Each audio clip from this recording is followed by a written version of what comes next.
Up, guys? How y'all doing today? Well, baby, sit down. We need to bring y'all a Diddy update. Y'all, let me just start off by saying Diddy is feeling the pressure. He's feeling the heat. He just hired Ghislaine Maxwell's lawyer, Barney Sternheim, baby. This woman also represented Osama bin Laden's shooter right hand man. He got Sean Hawley representing him on the ones and twos on the civil side, baby. He hired his own, he fired his own old lawyers and lawyered up. But baby, Diddy might want, okay? Diddy might want to settle with all the alleged victims quick before this other shoe drops. Y'all, do you know that the blinds, the streets, and everyone else is saying, and we have this for a guaranteed fact, okay? There are two documentaries, and no, I'm not talking about the 50 Cent ones. There are two documentaries that are in the works. One is a major cable TV network. It's putting together a four-part series on Diddy and T.I. and Tiny, and T.I. and Tiny, and other individuals in the hip hop community focused on SA. And there's another documentary, and this one is digging into all the business that is literally coming from across the pond. It's a full-blown documentary series, and it's coming from a huge production company in London. Now, why is this important? And why does Diddy need to hurry up and get Sean Hawley on the phone with Douglas Wigmore and Tyrone A. Blackburn to settle? Well, for a number of reasons. If you guys don't know, Diddy still thinks he can come back from this.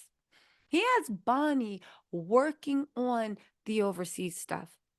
But see, here's the problem, right? Everybody was saying, why would he hire Bonnie? Why would he hire a lawyer whose specialty it is international racketeering, international trafficking? For a civilian, she has the highest security clearance possible for a civilian in the federal government. She represented the guy that tried to blow up the London Heathrow Airport. Yo, this girl is no joke. But why is this important? Because here's the thing, everybody in America keeps focusing on what actually happened in America. We forget that, as Diddy likes to say, he's been around the world, right? He is international. Apparently, what's going on in London with that docu series, there are people, there are names, there are faces, there are stories that Diddy does not want to come out.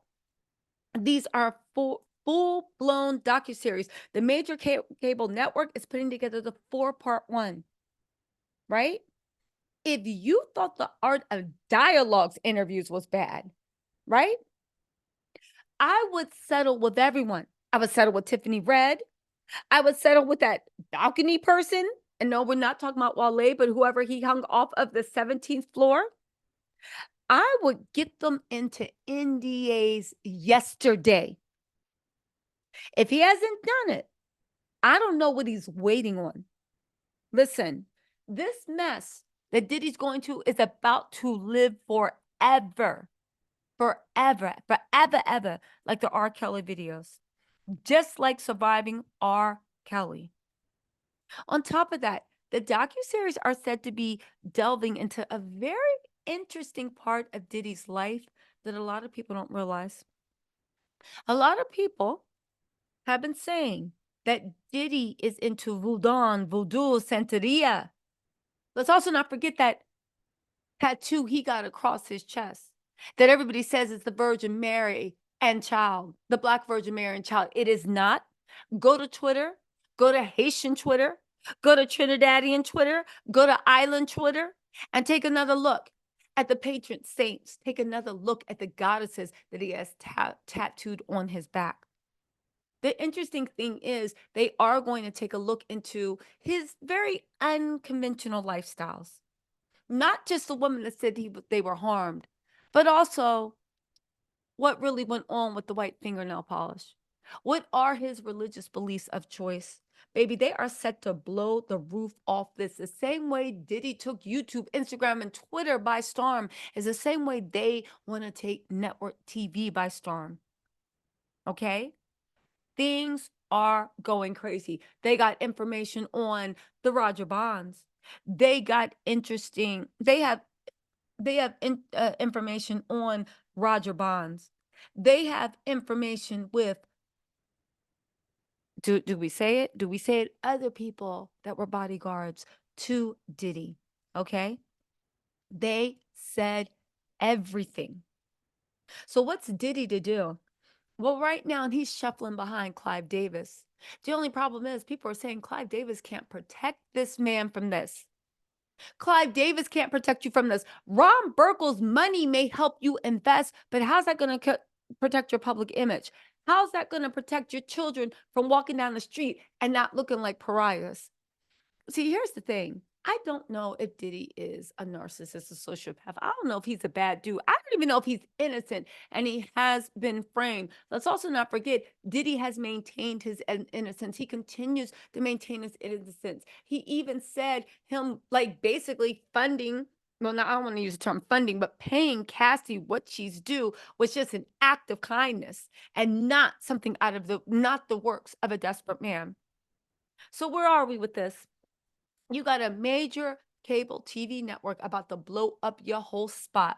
You are literally back to when Cassie. This is what I don't understand about Diddy. This is what makes me think that this man is crazy. And this is what makes me think the same thing that built him up, that hand is also going to destroy him.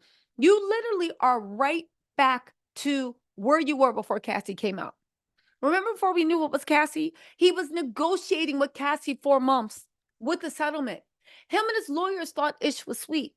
Cassie went, filed her paperwork. His whole life hasn't been the same since. I know he's mad because he can't do any white fingernail parties, can't blow off any steam, can't make himself feel good like he used to. But you like the universe is giving you a do-over. You're in the same situation, except this time you got even more to lose. And what is he going to do?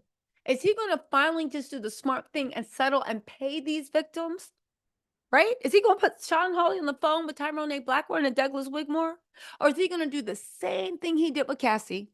Think he's smarter than everybody, think there's enough goodwill, thinks he can beat the case, thinks, oh my God, what's the big deal? Who hasn't had a white fingernail party? Who hasn't had 17-year-olds on their private jets? Allegedly, that's what the girls are saying. Who hasn't had ain't no fun and my homies can't have none?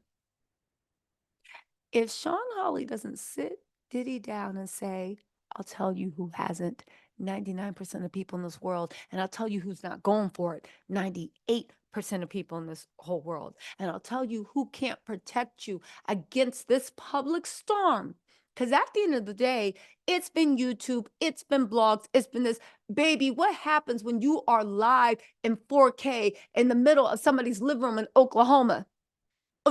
All the way over the seas in somebody's living room, United Arab Emirates. Run that back to the middle of Malaysia, and you seen a group screening at somebody's friendsgiving.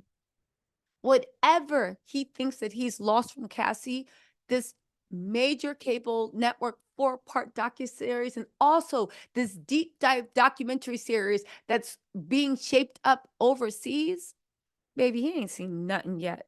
I don't know. Sometimes the universe does give you a do-over. Unfortunately, sometimes at the end of the day, the reason why Cassie happened is because at the end of the day, Diddy can't save himself from himself. And it looks like history is about to repeat himself unless he settles. Unless he settles. Anyway, y'all, just giving y'all an update. Let me know what you think. I'll talk to y'all later. All right. Bye.